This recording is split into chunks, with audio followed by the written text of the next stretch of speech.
Oi, Pri, você tá aí? Tô sim. Oiê. Tudo bem? Tudo bem, e você? Tudo bom. Deixa eu botar aqui para vocês para compartilhar. Como é? Configuração de compartilhamento. Não, acho que não é isso, não. Eu acho que é quando você Virar- coloca para compartilhar mais de uma pessoa. Ah, somente um participante pode compartilhar, apenas entre eu todos. Pronto. Isso. Deixa eu arrumar meu fone aqui. Conectado no celular.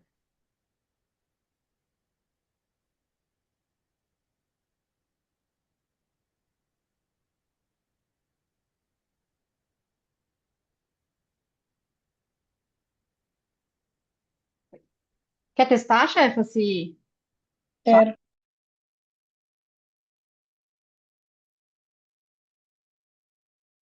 Dá para ver? Dá sim. Só não tá naquele modo É, tô apresentação. colocando. Foi? Agora foi. Aê. Você tá bem depois das emoções? Tô bem, tô bem, tô bem. Graças a Deus, entubei ele com máscara. Uau, N95. Ainda bem. A gente espera geralmente até umas 8h05, dependendo de quantas pessoas tiverem. A gente vai vendo. O pessoal já foi, já Tá tá bom, entrando, mas tá tá cedo bom, tô ainda. tranquila. Tá cedo. Era mais para ver o slide, porque às vezes dá confusão e perde um pouco mais de tempo. Deixa eu ver, tá gravando já. Já tá até gravando. Que chique. Assim, eu não esqueço.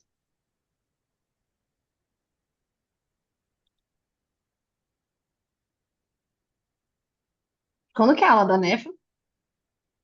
Dia 31.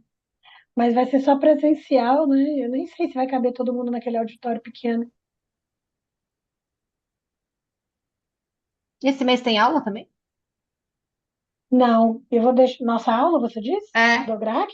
é. Eu vou deixar para o mês que vem, porque a última quinta do mês é o Congresso de Emergências, Ah, é verdade.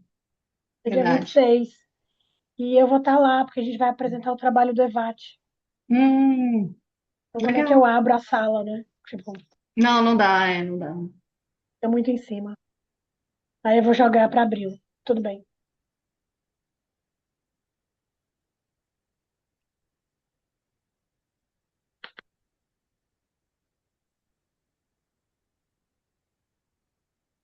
O pessoal do GRAC vai entrar hoje, será? Eu mandei no grupo, né? Mas deixa eu ver aqui. Tá cedo ainda. Tá cedo.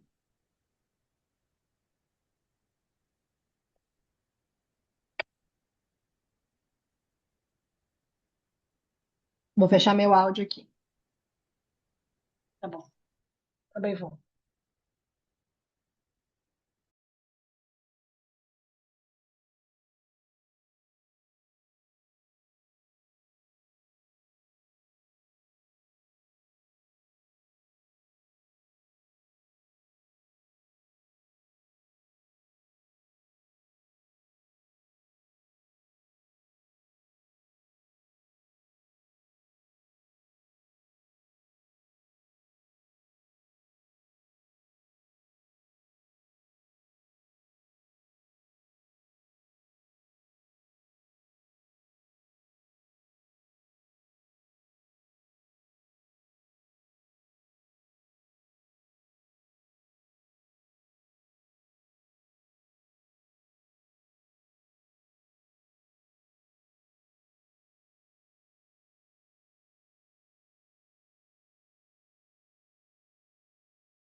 Boa noite, pessoal.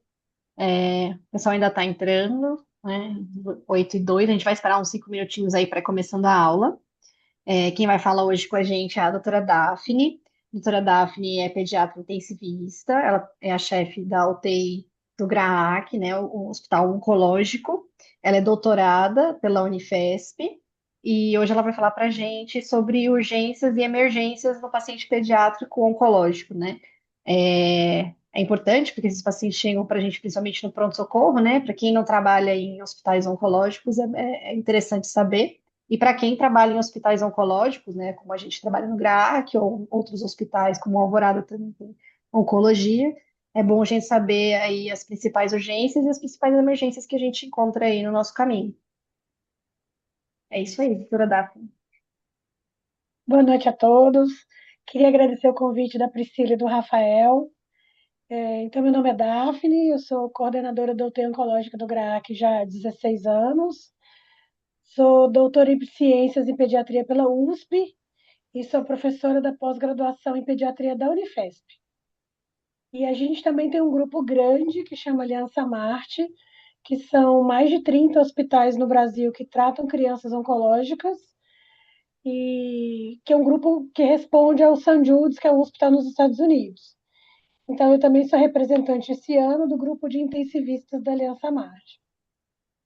Recebi a missão hoje de falar um pouco sobre o que o pediatra e o intensivista deviam saber sobre urgências pediátricas oncológicas, que é uma missão difícil, né?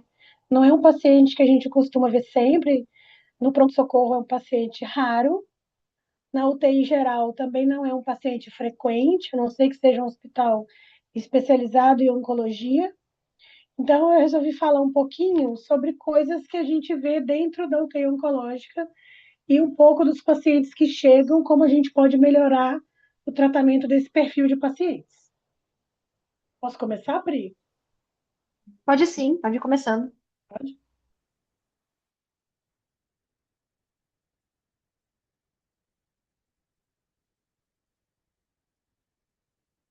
Então, a incidência do câncer infanto-juvenil vem crescendo anualmente. E 200 mil novos casos são diagnosticados a cada ano no mundo todo. No Brasil, o Instituto Nacional do Câncer do Rio de Janeiro, o INCA, previu que no triênio 2023-2025 seriam diagnosticados quase 8 mil casos novos de câncer por ano em indivíduos de 0 a 19 anos.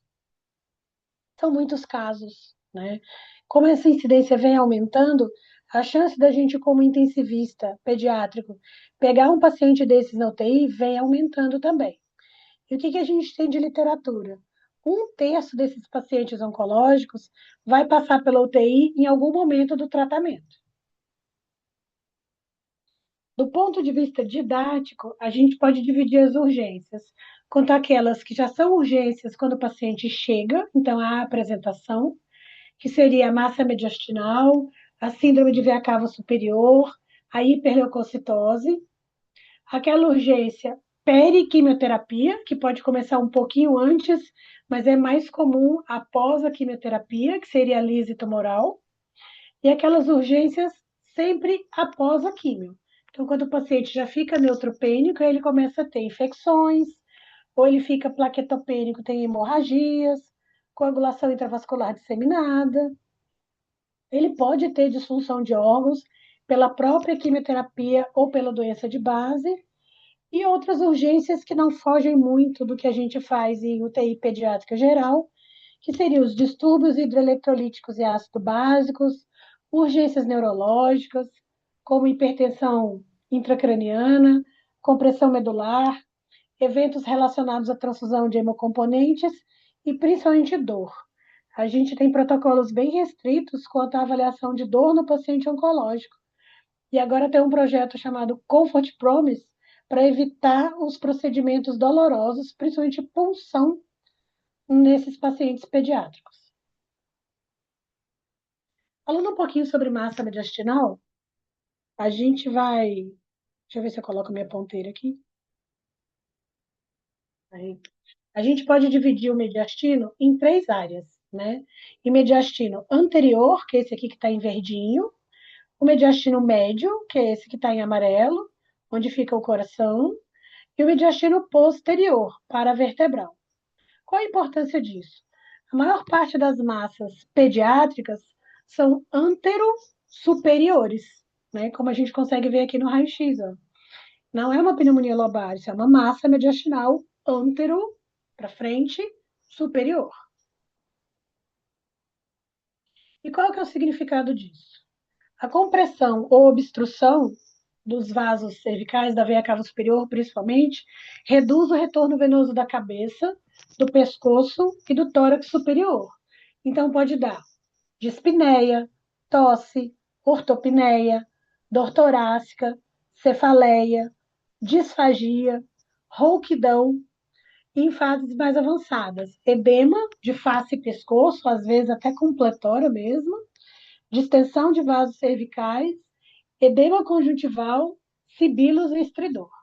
Isso aqui é uma foto de um paciente nosso com uma massa extensa que compromete toda a porção de via aérea. É uma paciente traqueostomizada. Mesmo assim, o ósseo da tráquea foi comprometido pela massa, a massa está em azul. E vocês podem ver que a massa compromete, inclusive, via aérea superior. Mas aqui é um raio-x de um paciente básico, né? Chegou no pronto-socorro, então, normalmente ele não chega no pronto-socorro de um hospital de referência oncológica, ele chega num pronto-socorro de pediátrico geral e você vê a massa. E aí, quando você vê a massa, você vê, mas está centrado, né? Tá tudo bem, os brônquios estão mais ou menos centrados, mas aí você vai procurar a traqueia. E aí você vai ver aqui na traqueia, quando a gente aumenta a imagem, como a traqueia pode ficar afilada pelo tumor. É um paciente que é uma via aérea difícil. E intensivista, a gente tem a prerrogativa sempre de pensar em via aérea, respiração e circulação. Então, a gente quer providenciar que o paciente com dispneia tenha uma via aérea segura, mas esse não é um paciente fácil de ser entubado, né? Então, existe um algoritmo de manejo da síndrome de veia cava superior ou síndrome de mediastino superior, quando compromete traqueia e via aérea superior, e que você começa sempre pelo raio-x de tórax. É ele que vai te mostrar se existe a massa mediastinal ou não, né? Então, frente a uma massa mediastinal, o que que você vai fazer? Tentar fazer o diagnóstico com os exames mais simples possíveis. Por exemplo, o hemograma. Porque de repente, no hemograma, já tem uma leucocitose avançada, uma hiperleucocitose, mais de 100 mil leucócitos. E com esse hemograma, já dá para fazer os estudos todos diagnósticos por sangue periférico e iniciar o tratamento. Mas vamos supor que pelo hemograma não tenha hiperleucocitose, não tenha blastos, você não tem diagnóstico. Então, você vai avaliar seu risco anestésico. Se seu risco anestésico for baixo, a gente vai fazer uma biópsia e, com o resultado da biópsia, a gente vai iniciar o tratamento oncológico. Mas se você avalia o risco anestésico e o risco é muito alto, o paciente tem chance de ter um colapso de via aérea na tentativa de intubação. Então, você discute com a equipe da oncologia para ver se vai ser iniciado um tratamento empírico para tirar o paciente dessa urgência, e aí depois esse paciente vai ser reavaliado, e aí sim, se ele for baixo risco, biópsia e tratamento. E aqui é uma imagem de raio-x, uma tomografia com reconstrução em 3D, para vocês verem como as massas mediastinais podem ser tão grandes, né? Aqui no raio-x, a gente não sabe exatamente qual é a área cardíaca. Na realidade, é tudo massa. Quando a gente tomografou esse paciente, que era um paciente com linfoma, o que que a gente viu? A gente tem a árvore alveolar, a parte pulmonar em lilás, a massa mediastinal em azul, comprometendo todo o mediastino antero-superior, e o coração rechaçado para baixo. O paciente tinha um pouco de desconforto respiratório, mas nem era tão importante assim, porque é um tumor que foi crescendo mais lentamente, não era o linfoma de Burkitt, era um outro linfoma, mas muito rechaçado o coração. E aqui só para vocês verem que mesmo sendo um paciente com uma apresentação grave ao início, esse aqui é o raio-x dele um mês depois de tratamento, né? É o mesmo paciente. Só para vocês poderem ver que a gente tratando direitinho a urgência na chegada, o paciente fica bem depois. O que mais que a gente tem? De urgências à apresentação. Então, você tem, além da massa mediastinal, a hiperleucocitose. É uma condição clínica onde você encontra mais de 100 mil leucócitos no sangue periférico. E qual é o problema disso? Mais de 100 mil leucócitos no sangue periférico, seu fluxo sanguíneo é lentificado. A gente chama isso de leucoestase. E não é só o número de leucócitos que faz com que esse fluxo fique lentificado. Também o volume do blasto circulante, da célula jovem da leucemia circulante. Quando você tem uma leucemia linfóide aguda, o blasto é pequeno. É diferente da leucemia mieloide aguda, onde o blasto é grande. Quanto maior o blasto, maior a viscosidade da microcirculação. Com esse volume do blasto aumentado e o número de leucócitos aumentado, você tem essa viscosidade aumentada da microcirculação, esses blastos leucêmicos vão agregando e vão formando trombos.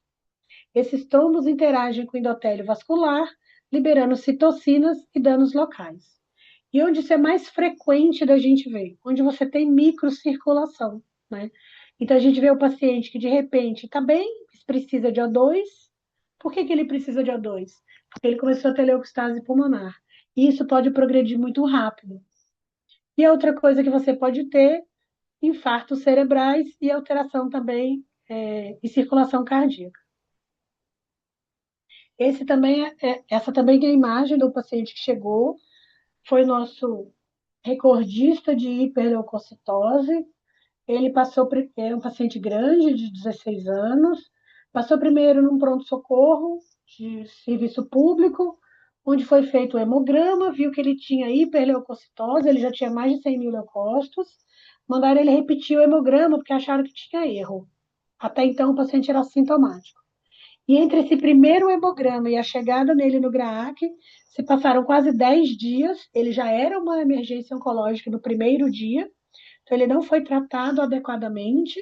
Quando ele chegou no GRAAC, ele tinha mais de 800 mil leucócitos e já tinha clínica de AVC. Tá? Então aqui a gente consegue ver todas as lesões de tipo AVC causadas pela hiperleucocitose. Ele já tinha, inclusive, marcha de AVC.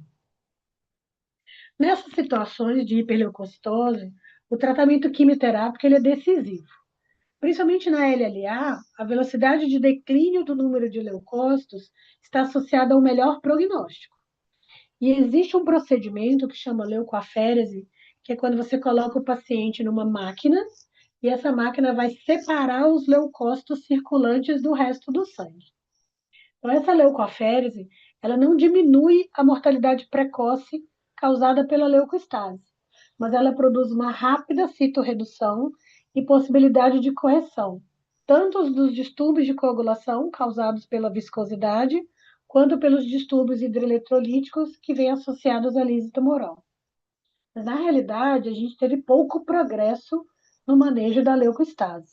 Então, é uma urgência oncológica que a gente respeita. E essa daqui é a bolsinha da leucoaférese desse paciente. Então, ela reduz transitoriamente o número de leucócitos circulantes.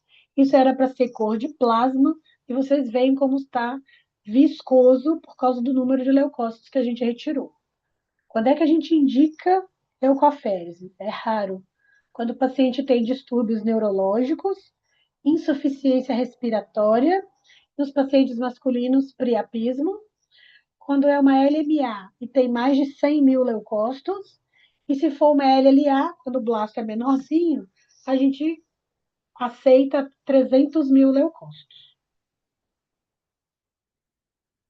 É mais que a gente pode ter de urgências oncológicas. Isso tudo anda muito associado, tá, gente? Eu estou falando separado um do outro, mas na realidade o paciente que tem hiperleucocitose, que tem uma massa mediastinal, ele também pode fazer uma síndrome de lise tumoral. Então a gente tem que pensar em todas as complicações possíveis na entrada do paciente.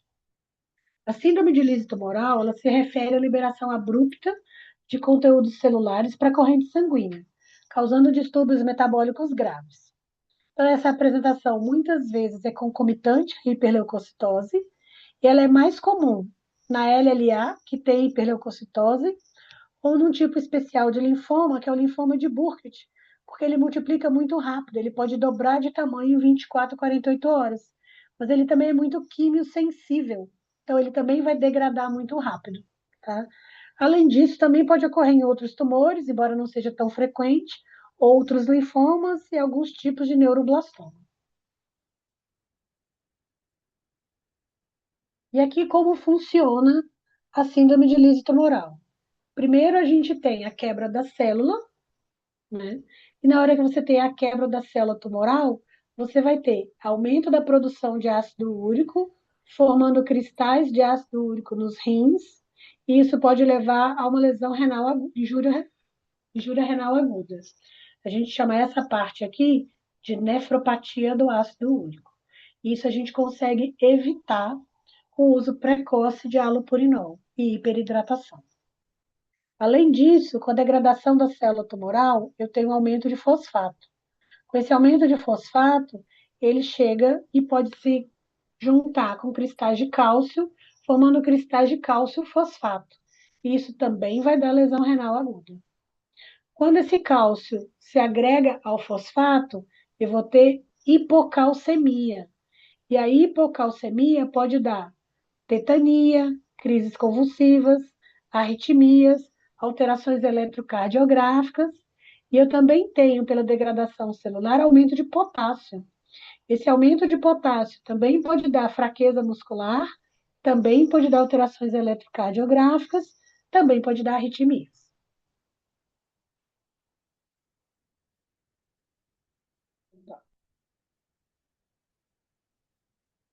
O que eu faço, né, gente? A gente primeiro não desespera. Existe protocolo para estudo de tratamento. Então, o que você tem? Você tem critérios para avaliar se seu paciente está em síndrome de lise tumoral ou não. Os critérios tradicionais foram descritos por dois autores, Cairo e Bishop, e foram revistos recentemente, em 2023 e 2024, por outros dois autores que chamam Scott Howard e Pui, que é o outro autor. O que eles colocam? Primeiro, o ácido úrico. Eles colocam que a síndrome de lise tumoral laboratorial é quando você tem um ácido úrico acima de 8 para adultos ou acima do valor de referência para crianças. Quando que você tem um fosfato aumentado? Quando você tem mais que 4,5 em adultos ou mais que 6,5 em crianças. Um potássio maior que 6, uma hipocalcemia com um cálcio total menor que 7 ou ionizado menor que 1,12, e a síndrome laboratorial clínica, que a gente não quer ter. É quando o paciente apresenta arritmia cardíaca ou morte súbita, provável ou definitiva causada pela hipercalemia. Pela hipocalcemia, você pode ter arritmia, também morte súbita, convulsão, tetania, parestesia, sinal de Trousseau, sinal de Chivostec, laringoespasmo, tudo isso pela hipocalcemia. E a injúria renal aguda, quando você tem um aumento de mais que 0,3 miligramas por decilitro, o basal da creatinina, ou 1,5 vezes o valor de referência. Ou oligúria, menos que meio ml quilo-hora por 6 horas. Como é que eu faço inicialmente o manejo clínico desse paciente? O ideal é que esse paciente seja monitorado em unidade de terapia intensiva, né? E na unidade de terapia intensiva, eu vou fazer um controle rigoroso do balanço hídrico e do débito urinário, e vou colher controles laboratoriais, que além do hemograma, que ele pode ter uma hiperleucocitose, eu preciso controlar a queda disso, eu vou colher o que a gente chama de bioquímica de Lise. O que é a bioquímica de Lise tumoral? É quando eu avalio a função renal, porque eu posso ter lesão renal aguda, eu avalio o ácido úrico pela degradação celular, eu avalio os eletrólitos, principalmente potássio, cálcio e fósforo. Eu avalio o DHL, porque à medida que eu vou tendo essa degradação celular, o DHL vai subindo. E eu também vou ter lactato aumentado. Então, em alguns hospitais, o lactato vem na gasometria com a microtécnica, como é o caso do nosso hospital lá no GRAAC. E de manejo clínico, você precisa fazer com que esse túbulo renal seja lavado. Você precisa hidratar esse paciente que tem hiperleucocitose e risco de lise tumoral. Você não vai fazer uma oferta hídrica basal de 100 ml por quilocal dia. Você vai hiperidratar. Então, nosso objetivo é fazer de 2 a 3 litros por metro quadrado, tá? Quanto maior a hiperleucocitose, maior deve ser a hiperidratação. Antigamente, e alguns de nós pegaram isso, a gente fazia uma hiperidratação com soro com bicarbonato para fazer alcalinização urinária. Tem vários estudos mostrando que isso não se faz mais necessário, isso não melhora o perfil do paciente, isso era perfil clínico do paciente. Isso era baseado na hipótese que o ácido úrico é mais excretado em pH urinário alcalino, mas você não evita que o paciente tenha cristais de fósforo e cálcio, tá? Então, hoje em dia, a gente não alcaliniza mais. Você vai hidratar com solução glicofisiológica, porque é o paciente pediátrico. Pacientes maiores pode ser só com fisiológica, não vão fazer hipoglicemia. Ou você pode hiperidratar com solução glicosada isotônica, com sódio mesmo, tá bom? Sem potássio, sem fósforo, porque a gente vai lidar com essa hiperfosfatemia e com a hipercalemia. A gente não quer que isso aconteça. Então, é uma hiperidratação sem potássio e sem fósforo. O que pode acontecer de problema quando você hiperidrata? O paciente fazer uma hiponatremia dilucional, um edema agudo de pulmão, ficar edemaciado. Você vai diminuir a hiperidratação? No começo, não. Por que você não vai diminuir a hiperidratação? Porque se você diminuir a hiperidratação, você tem risco de deixar acontecer a leucostase. E a leucostase não é reversível. Então, a gente vai usar mão de diuréticos, como a furosemida, o diurético de alça, com cuidado, para manter o débito urinário entre maior que 100 ml metro quadrado hora, ou pelo menos 3 ml quilo hora, tá bom? E para evitar a formação do ácido úrico, para prevenir a formação do ácido úrico, eu vou usar uma medicação oral, que é o halopurinol, tá? Existem duas medicações, eu vou falar um pouquinho mais para frente. O halopurinol, ele previne a formação do pool de ácido úrico, mas quando você já tem um ácido úrico aumentado e um DHL alto, isso já é uma lise tumoral avançada, você vai usar a mão de uma medicação que chama rasburicase. Quando você tem hiperpotassemia, o que você vai fazer? Medidas tradicionais de UTI. Gluconato de cálcio, bicarbonato de sódio, bomba de insulina com glicose, resina de troca iônica, como por exemplo o Sorcal, já existem outros. Depende do que você tem no seu serviço. E para hiperfosfatemia, o ideal é que você utilize quelantes de fósforo, como o Sevelamer, mas caso você não tenha imediatamente, não são todos os serviços que têm, você pode fazer uso de hidróxido de alumínio de uma maneira aguda somente, até você providenciar o Sevelamer ou avaliar se esse paciente vai precisar de hemodiálise ou não. A hipocalcemia só vai ser tratada com gluconato de cálcio se o paciente estiver sintomático. Então, a gente tem que avaliar se esse paciente tem tetania, Chivostec, sinal de Trousseau, porque se eu dou cálcio para ele só por causa do exame, eu vou estar precipitando mais cristais de cálcio fósforo. E eles vão precipitar no rim e vão fazer lesão renal aguda. Então, a gente só trata se tiver sintomático, tá? E o halopurinol, como eu falei, é para prevenir a formação do ácido úrico. A gente usa 300 miligramas metro quadrado dia, normalmente dividido de 8 em 8 horas, até um máximo de 600 miligramas dia. E a rasburicase, que é a urata oxidase recombinante humana, ela pega todo o pool de ácido úrico que você já tem, transforma em alantoína, que é hidrossolúvel, e sai no débito urinário, tá? Normalmente a gente usa em torno de 0,15 a 0,2 unidades por quilo. Qual que é a diferença do halopurinol e da rasburicase? O halopurinol, então, ele previne a produção.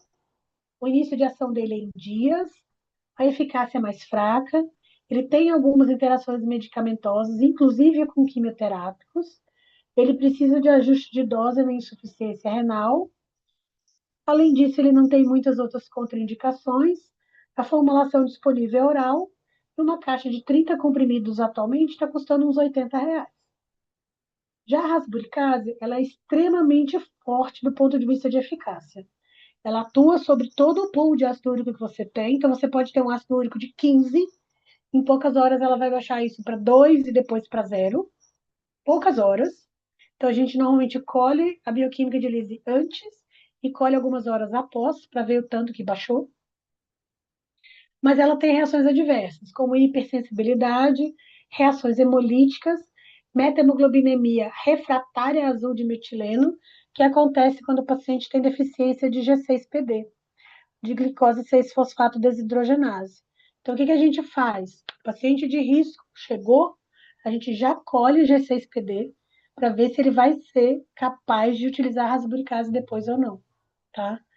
A formulação disponível é venosa, que é até mais seguro numa condição de hiperleucocitose, e vem uma caixinha com 3 frascos ampola.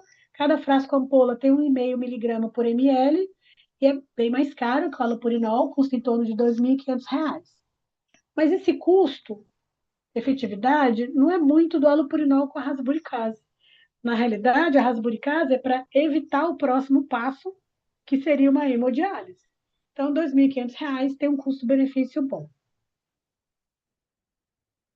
Além disso, que são as urgências, a apresentação, o paciente chegou, você hidratou, você chamou a equipe da oncologia, ele já está com halopurinol. Alguns serviços fazem antiparasitários, dependendo do tipo de Na tumor hora que renal. chegar, tem que separar as. Desculpa, alguém entrou aqui. Então, a gente faz isso quando o paciente chega, a equipe da onco entra e vai iniciar o tratamento quimioterápico. E o que é a quimioterapia? São diversas combinações de medicações que param o ciclo celular em algum ponto. Se ela para o ciclo celular, ela é potencialmente tóxica para o organismo, né? E esses regimes podem ser muito mieloablativos, fazendo uma pancitopenia pós-quimioterapia. E se faz pancitopenia pós-quimioterapia, o paciente vai ter risco de mucosite, infecções graves, como a neutropenia febril, a enterocolite do neutropênico, que a gente chama de tiflite às vezes, infecções fúngicas, e o paciente que evolui com plaquetopenia pode evoluir com sangramentos ativos. E dependendo do tipo de quimioterápico que você está dando, existe um tipo específico, que é a classe dos antracíclicos, que é doxorubicina, daunorubicina e mitoxantrone, que dá uma cardiotoxicidade aguda ou crônica. Que mais são os efeitos diretos das quimioterapias? Nefrotoxicidade, diversos derivados de platina são extremamente nefrotóxicos, como cisplatina, carboplatina, derivados de mostarda como ciclofosfamida e fosfamida, e o metotrexate, muito utilizado. Eles podem fazer lesões glomerulares, tubulopatias com distúrbios hidroeletrolíticos graves, como tubulopatia de Fanconi, e cistites. Lembrando que às vezes o paciente tem disúria, mas até 40% dessas cistites são hemorrágicas, as demais não são. E o paciente tem disúria. O que mais que as quimioterapias podem ser? Podem ser neurotóxicas, podem dar anafilaxias, como a L-asparaginase, que a gente chama de Elspar, que é utilizado no tratamento de algumas leucemias. Existem imunoterápicos, como o blinatumomab, utilizado em leucemias, que fazem uma resposta inflamatória sistêmica grave, indistinguível de um choque séptico, e outros imunoterápicos, como o dinutuximab, que dá uma dor neuropática grave, e o protocolo de uso do dinutuximab já tem analgesia com opioide. O que mais a gente tem? A gente sabe que em torno de 1 a cada 15 crianças com câncer nos países de baixa renda vão ter óbito por complicações relacionadas ao tratamento. Então, ele chegou, ele passou pela fase inicial das urgências oncológicas, você faz o tratamento quimioterápico e o paciente complica com infecções, com hemorragias ou com disfunção orgânica e vai a óbito. Daí a importância da gente ter o conhecimento do paciente oncológico dentro da UTI, para a gente poder saber quais são as complicações possíveis e atuar precocemente. Do ponto de vista de infecção, a gente pode ter mucosite, a neutropenia febril, a enterocolite do neutropênico. Infecções de corrente sanguínea são muito comuns, porque esses pacientes, praticamente todos, têm um acesso venoso central. Infecções fúngicas podem ser divididas em dois grupos: aqueles de disseminação hematogênica, como cândida e outras leveduras, e infecções fúngicas do trato respiratório, sinopulmonares, como aspergilos e outros fungos filamentosos. E tudo isso, combinado ou não, faz com que o paciente oncológico tenha uma predisposição à sepse. Esse é meu slide preferido de todas as aulas que eu já dei, sobre a vulnerabilidade da criança com câncer à sepse. Então, a primeira, queda de barreira da pele. Né? O paciente tem mucosite, tem presença de catéteres, ele tem quebra de barreira, que é a nossa primeira barreira de proteção contra infecções. Segundo, ele é neutropênico, e normalmente ele é neutropênico grave. Ele tem menos que 500 neutrófilos por milímetro cúbico, ou ele tem menos que 1.000 com tendência à queda, porque eu já fiz a quimioterapia. Além disso, dependendo do esquema quimioterápico, ele também tem linfopenia. Não vai se defender de infecção. Por causa da doença oncológica ou por causa do tratamento, ele pode evoluir com desnutrição. E a gente sabe que quanto maior a desnutrição do paciente, quanto maior peso ele perde, maior a chance dele ter translocação bacteriana e fazer uma infecção mais grave que pode evoluir para a sepse. Além disso, dependendo do esquema quimioterápico, principalmente se for um antracíclico, ele pode fazer disfunção cardíaca e esses pacientes usam muito corticoide.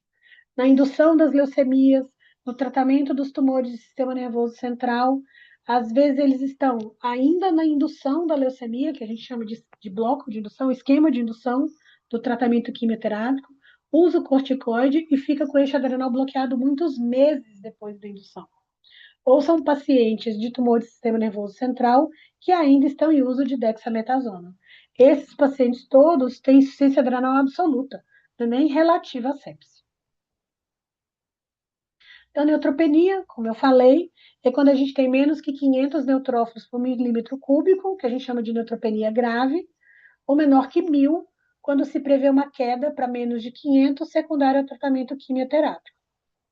Essas alterações quantitativas e qualitativas dos neutrófilos, que às vezes eles têm um pouquinho mais que 500, mas a qualidade deles já é ruim, isso tudo diminui as reações inflamatórias, podendo mascarar ou retardar os sinais e sintomas clínicos de sepse e dificultar o diagnóstico precoce.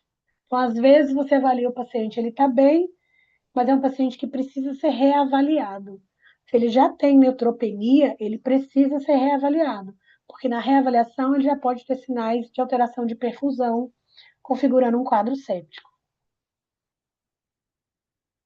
Nem toda neutropenia febril vai progredir para sepse, tá, gente? Então, dependendo da instituição que você está, você tem que ter protocolos de risco. A maior parte dos protocolos de risco que a gente utiliza no Brasil são derivados desse trabalho chileno, de uma pesquisadora que só estuda neutropenia febril, Maria Santolaya. Os scores brasileiros são baseados nesse trabalho, e ela divide o score clínico em baixo risco e alto risco. Isso tem que ser um protocolo institucional desde o pronto-socorro, porque o antibiótico vai ser feito no pronto-socorro quando o paciente chega. E o que ela chama de alto risco? Idade maior ou igual a 12 anos, um PCR maior ou igual a 90 miligramas por litro, e para quem tem interleucina 8, que não é a nossa realidade, maior ou igual a 300 picogramas por ml a admissão. Isso identificou um risco de sepse, que pulou de 7% para 46%. Então, o neutropênico febril de alto risco deve ser hospitalizado. E o neutropênico febril de baixo risco, dependendo da instituição, pode ser acompanhado ambulatorialmente. Então, o que a gente faz no nosso hospital? A gente usa uma quinolona para pacientes acima de 3 anos e ele vai todo dia tomar medicação no hospital. Ele vai ser reavaliado todos os dias, porque se por acaso ele descompensar, a gente viu. Não dá para fazer a medicação, mandar para casa e achar que está tratando no sinusite, aí também não, tá? Na dúvida, discuta com a família sobre a hospitalização. E o que que muda quando o paciente oncológico evolui com um quadro séptico? Esse é o algoritmo tradicional da Surviving Sepsis Campaign, o mais novo que a gente tem, e ele divide, né? Suspeita de sepse, fazer antibiótico em 3 horas, ou reconhecendo um choque séptico, fazer antibiótico na primeira hora. Qual é o problema? O problema é que o neutropênico febril precisa receber o antibiótico na primeira hora. Então, se é um paciente oncológico que você espera que esteja neutropênico, que ele já fez a quimioterapia há alguns dias, você não vai esperar o resultado do hemograma. Você vai fazer o antibiótico primeiro, que a gente chama isso de hora dourada. A hora dourada é uma colaborativa do St. Jude's Children's Research Hospital em vários países, não só da América Latina, mas principalmente no México e no Brasil. E o que que eles viram? Que a cada 100 atendimentos onde você fez o antibiótico na primeira hora, você preveniu 8 episódios de sepse e menos um óbito. Então, por causa disso, a gente continua utilizando o antibiótico na primeira hora no paciente potencialmente neutropênico. E o fluxograma de tratamento do choque séptico na criança oncológica não muda, né? É o fluxograma tradicional. O que que a gente tem só que ter em mente? Primeiro, sobre a ressuscitação volêmica. O paciente que está muito inflamado, o paciente oncológico que está no quadro mais grave, no quadro de choque séptico, ele é muito inflamado. E vou mostrar para vocês alguns trabalhos que falam que não é para você encharcar esse paciente, tá? Então, o ideal é que você consiga reavaliar cada bolo de solução cristalóide e se tiver disponível o ultrassom point of care, o POCUS, você utiliza para avaliar a necessidade dos novos bolos de fluidos. Além disso, o que que a gente tem que lembrar? Você tem que lembrar se o paciente usou o corticoide ou não, porque ele vai ter risco de insuficiência adrenal e ele vai precisar repor hidrocortisona. Aqui falando um pouquinho sobre a insuficiência adrenal, a gente tem alguns trabalhos que mostram isso no paciente oncológico, principalmente no paciente oncológico em choque séptico. Não são trabalhos novos, são trabalhos de 2011 e 2012, e eu acho difícil a gente conseguir refazer esses trabalhos atualmente. O primeiro trabalho que mostrou a presença de insuficiência adrenal absoluta e relativa foi um trabalho de 2012, esse primeiro que está aqui, onde ele pegou pacientes oncológicos, pediátricos, com choque séptico hipotensivo e calmamente colheu o ACTH pré, ele colheu o cortisol pré, fez o teste do ACTH e colheu o cortisol pós. Um grupo foi vendo quem precisava de hidrocortisona ou não, tá? Ele conseguiu avaliar 20 pacientes com choque séptico hipotensivo e o que que ele viu? Dos 20, 15 já tinham insuficiência adrenal absoluta e precisavam da hidrocortisona, e somando a absoluta com a relativa, 18 dos 20 tinham. Então, basicamente, por causa desse trabalho, quando o paciente está vindo da indução da quimioterapia ou é um paciente em uso de corticoide, a gente vai fazer a reposição com hidrocortisona sempre que risco. E o outro trabalho, que é de 2020, é mais recente um pouco, mostrou que depois da indução, o eixo adrenal é bloqueado por 8 meses e meio nos pacientes com leucemia. Então, é um protocolo de 2011, que é o protocolo BFM, que é o que a gente utiliza no Brasil, contra um protocolo norueguês que ainda tinha um eixo adrenal bloqueado por 31 dias. E aqui mostrando sobre a necessidade de avaliação do balanço hídrico dos pacientes quando eles estão em choque séptico ou na UTI.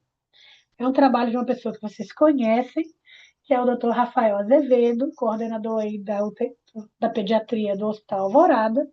Foi o mestrado dele, então eu posso falar com propriedade, eu vi esse mestrado acontecendo. E o que que o Rafael estudou? Ele fez uma coorte retrospectiva de maio de 2016 a março de 2020, só com pacientes com choque séptico que precisaram de drogas vasoativas, tá? Então a gente tirou todos os fluidos responsivos. A gente conseguiu levantar 139 pacientes E o Rafael calculou o balanço hídrico nas primeiras 24 horas do início da sepse e foi acompanhando o paciente. E o que ele viu? Que embora antigamente a gente achasse que a expansão tinha que ser abundante, né, pelo menos 60 ml por quilo rapidamente, o paciente oncológico não aguenta isso. Então, se o balanço hídrico está positivo entre 20 e 60 ml por quilo nas primeiras 24 horas, foi o menor risco de óbito. Mas se passou de 60 ml por quilo, se a sobrecarga hídrica foi maior que 10% do peso corporal em até 96 horas após o choque, a mortalidade era muito maior. Então, o objetivo não é deixar de dar volume, mas dar volume com critério. E o que a gente tem que atentar aos sinais de gravidade? Má perfusão tecidual ou hipotensão, presença de neutropenia, presença de tumores recidivados, porque ele já tem uma imunossupressão prévia e efeito cumulativo da químio. Idade, quanto maior a idade, menor o risco de se morrer do choque séptico, os bebês têm uma predisposição maior. E as disfunções agudas, respiratória, hematológica e neurológica, predispõem ao óbito. Quando você vai avaliar de um ponto de vista mais específico, então a gente já não está falando de coisas mais básicas, coisas mais avançadas, a gente estuda fenótipos da sepse. Os fenótipos da sepse do paciente oncológico são um pouco diferentes. E a gente tem um fenótipo do paciente que morre precoce, que a gente praticamente não consegue fazer nada. Dos 139 pacientes que ele estudou, 10 morreram com choque refratário nas primeiras 24 horas após o aparecimento de sinais de gravidade. Esse trabalho recebeu um editorial no Jornal de Pediatria por uma das chefes do Global Critical Care do St. Jude's, a doutora Asia Gunik, e ela estuda, basicamente, intervenções precoces no quadro de pacientes oncológicos infectados. O que ela viu? Que você precisa utilizar ferramentas de deterioração clínica precoce, como o PILS ou o EVAT, e para você mudar o desfecho, essa intervenção tem que ser precoce. O que é isso? O EVAT, como o PILS, é uma escala em que você valoriza precocemente a piora clínica do paciente. Tá? O EVAT é utilizado em mais de 50 em mais de 50 centros, em vários países da América Latina, inclusive no Brasil. E ele é um pouquinho diferente do PILS. Por quê?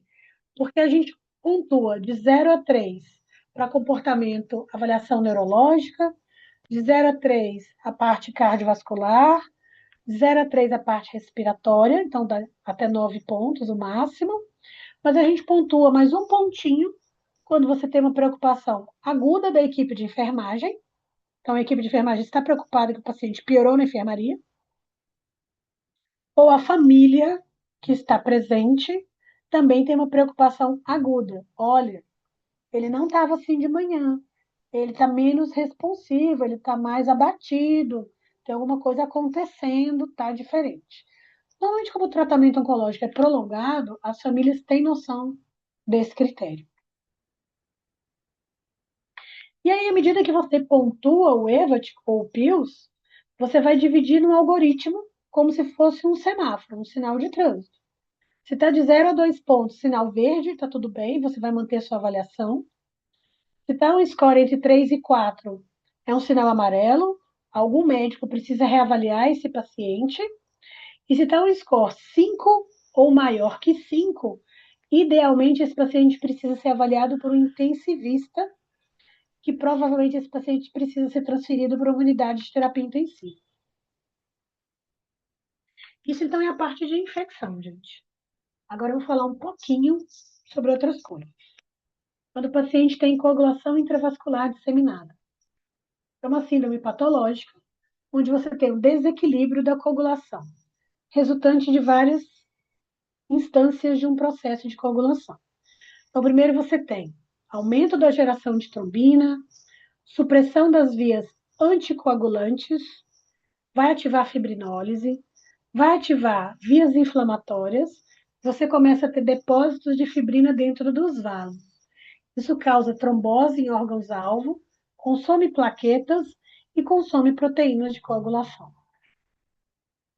Você pode ter uma CIVD compensada, quando você tem testes de coagulação anormais, mas sem manifestação clínica nenhuma, e até um certo ponto tudo bem. Ou você tem uma CIVD descompensada. Então você precisa sempre examinar bem seu paciente. Porque o descompensado pode ser petequias, que é frequente, equimoses, epistaxe, gengivorragia, que pode evoluir para hemorragia pulmonar, sangramento de trato gastrointestinal e hematúria maciça ou não.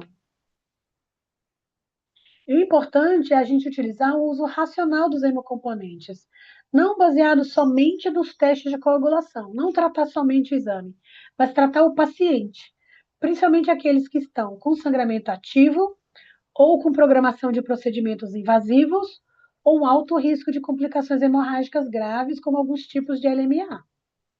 É diferente da transfusão profilática. O paciente que sangra vai receber transfusão. A transfusão profilática, eu vou estabelecer alvos dependendo do que eu vou fazer com o meu paciente.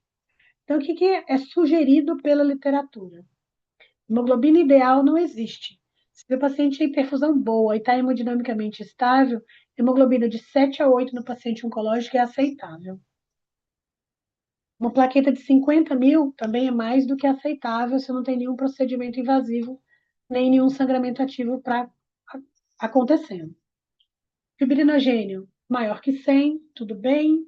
Um tempo de protombina de 2 vezes o valor de referência. E a gente não precisa utilizar só agentes, só hemoderivados.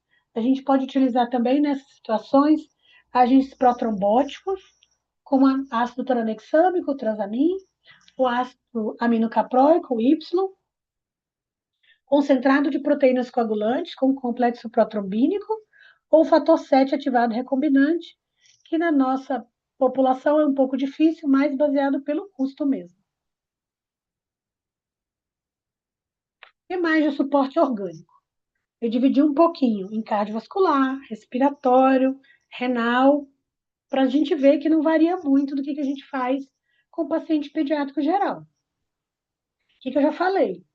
O paciente oncológico, ele, dependendo da droga que ele fez, ele pode aguentar pouco volume, 20 a 40 ml por quilo, 60 ml por quilo em casos excepcionais. O ideal é que você consiga fazer o eco funcional à beira-leito ou ultrassom pulmonar para avaliar se esse paciente respondeu ou não ao fluido, e você titule rapidamente as drogas. Né? É o paciente que precisa ser reavaliado. Drogas vasoativas, desculpa. E um paciente que pode precisar de combinações diferentes do habitual. A gente sempre começa com epinefrina ou norepinefrina. Normalmente, os pacientes maiores têm um perfil mais próximo dos adultos.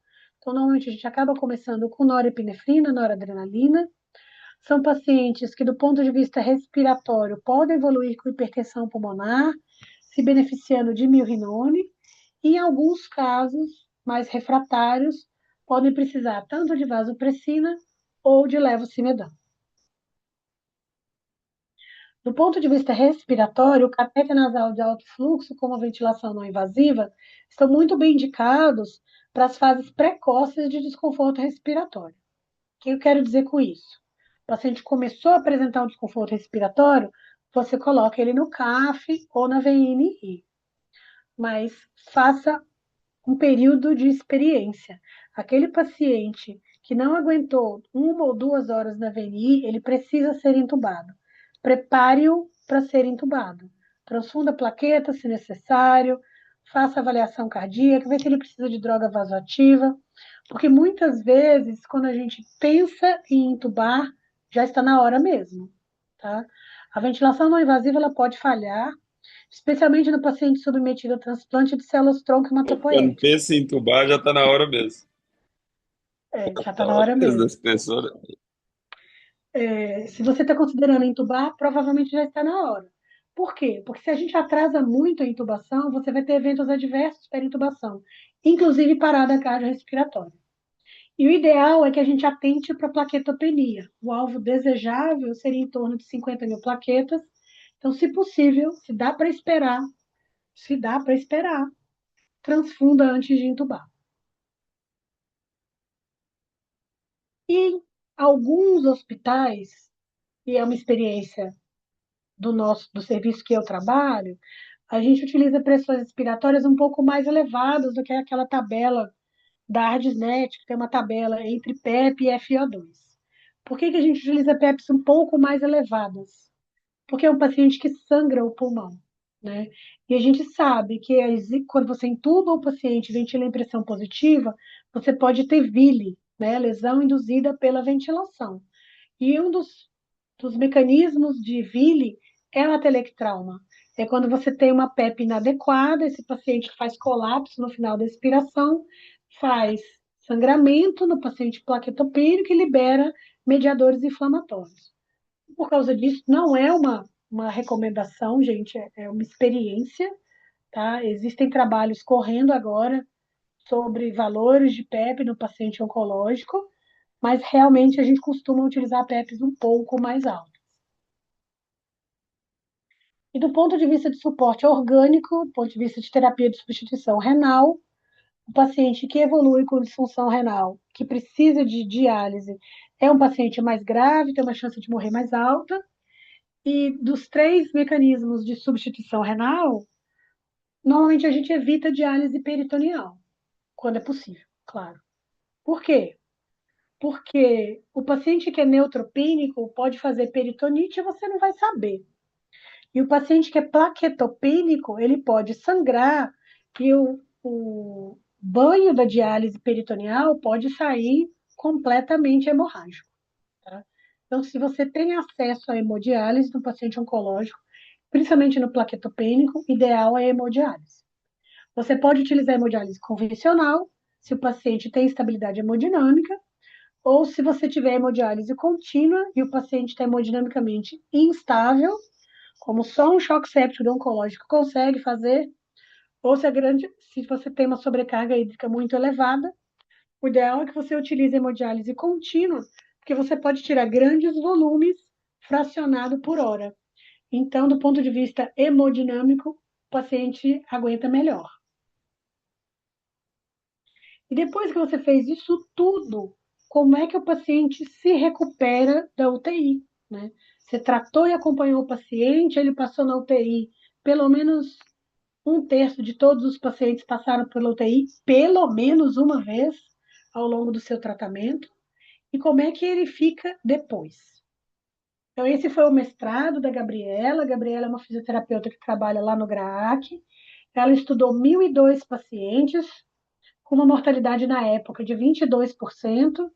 Então, é claro que ela teve pacientes em pós-operatório, porque a mortalidade do paciente em choque séptico, infelizmente, ainda é maior que isso.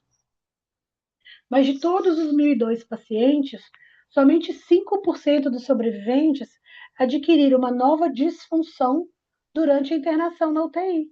Então, a gente sempre pensa que o paciente oncológico que vai para a UTI vai sair horrível. Não é verdade. Tá? 5% só apresenta uma nova disfunção. Qual é o problema? O problema é que essa aquisição reduz em 14% a expectativa de vida desse paciente. Então, a gente tem que trabalhar muito bem numa equipe multidisciplinar para fazer com que esse paciente tenha uma mobilização precoce, não infecte, não tenha pneumonia associada à ventilação mecânica, não adquira essa nova morbidade para não diminuir a expectativa de vida dele depois. Tá bom?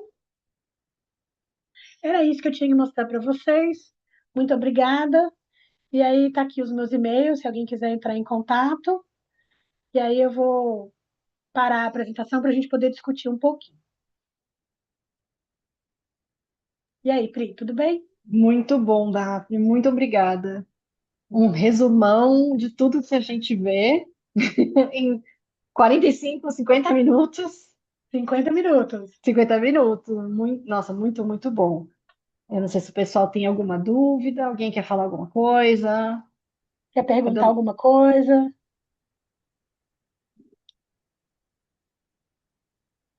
Pode falar, gente. Estou aqui disposta a perguntas e respostas, se possível, né? Se eu souber. Assunto difícil, complexo, né? É muita Um nicho coisa, de né? paciente difícil também, né? Uma coisa que estavam me perguntando hoje de manhã, que foi uma dúvida de um outro hospital, mas eu falei na apresentação, o que que você entra de hiperidratação, né? Porque as pessoas têm um hábito de colocar o soro basal no paciente com hiperleucocitose, não dá mesmo. Tem que colocar mais, pelo menos 2 litros por metro quadrado, sem potássio, sem fósforo. E outra coisa que eu acabei esquecendo de falar, Pri, o paciente com hiperleucocitose, que tem risco de leucostase, a gente evita a transfusão de hemácia, né? Sim, Porque vai sim. aumentar a viscosidade sanguínea. Plaqueta, tudo bem, não é celular, mas hemácia não dá. Hemácia não dá mesmo, porque o risco de leucostase é muito grande e você pode perder o paciente na transfusão de hemácias. O Rafa levantou a mão. Fala aí, Rafa. Ué?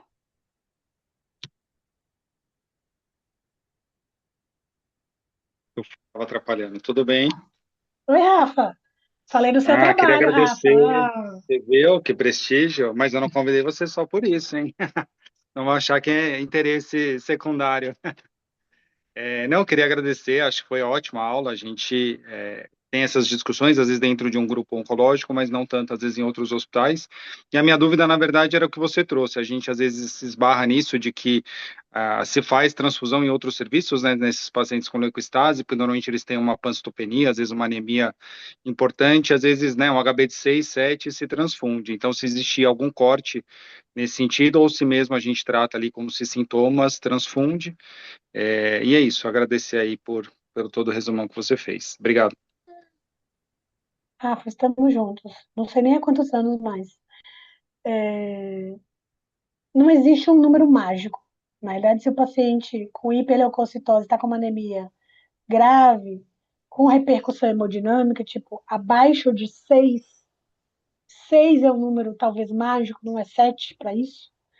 Se você precisa transfundir, se o paciente está muito sintomático, mas talvez a sintomatologia dele nem seja pela anemia, já seja por leucostase, a gente transfundir pequenas alíquotas, tipo 5 ml por quilo. A gente é bem econômico. Transfunde e vê se vai responder ou não. Mas sempre depois da hiperidratação, né? Nunca antes. Porque normalmente a sintomatologia já é leucostase, já é hiperleucostose. E, e sim, a gente eventualmente transfunde, mas dessas alíquotazinhas pequenas de 5 ml por quilo, nem 10. E a gente Obrigado. aguenta, Oi, chefa. aceita valores bem baixos. Oi, Mi, tudo bem? Parabéns pela aula. Não, só para Obrigada. comentar sobre a leucostase, né? Lembrar o sintoma neurológico, que às vezes a gente pode esquecer nos pacientes que apresentam aí um rebaixamento de nível de consciência, pensar que pode ter sido leucostase cerebral, né? A gente já teve algumas crianças assim lá que evoluíram mal nessa E, parte. É bem e triste os e bem campeões do AVC rápido. também, né? Oi? Clínica de AVC em criança Sim, previamente. sim. Mas é isso. Eu ainda estou me recuperando do último choque séptico de lá Que tá da ótimo, gente, tá né? bom? Glória a Deus. Obrigada, por beijo. Beijo.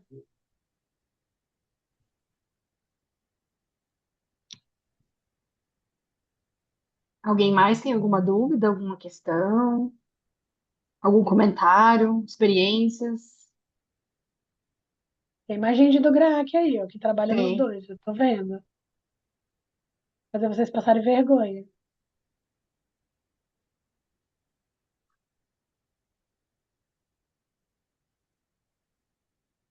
Tudo bem. Acho que vamos encerrar então, né? Acho que o pessoal não tem Você alguma quer que eu dúvida. mande os slides para você depois, Pri? Pode mandar, pode mandar. A aula tá Posso fazer? gravada e vai Ah, tá ficar bom, no YouTube da Gestim. A gente manda o link depois, tá bom. tá bom? Eu queria te agradecer muito, Daphne, foi muito bom, né? É um assunto muito difícil, complexo, e falar em Falei muito ciclo rápido, comigo. mas Falou, não, gostei. falou bem tranquilo, deu para entender direitinho.